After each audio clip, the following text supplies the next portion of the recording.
Saksakallan gunarnavasya Vande Guru Sri Charanarabindam.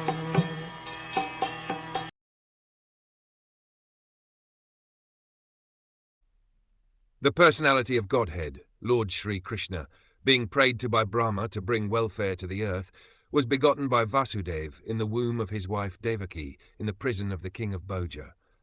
Although there is no difference between the Lord's pastimes of appearance and disappearance, the devotees of the Lord do not generally discuss the subject matter of his disappearance. Vijora inquired indirectly from Uddhava about the incident of the Lord's disappearance by asking him to relate Krishna Katha or topics on the history of Lord Krishna. Thus Uddhava began the topics from the very beginning of his appearance as the son of Vasudeva and Devaki in the prison of Kamsa, the king of the Bhojas, at Mathura.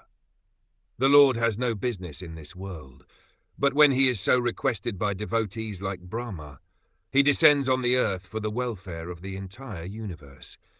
This is stated in Bhagavad Gita.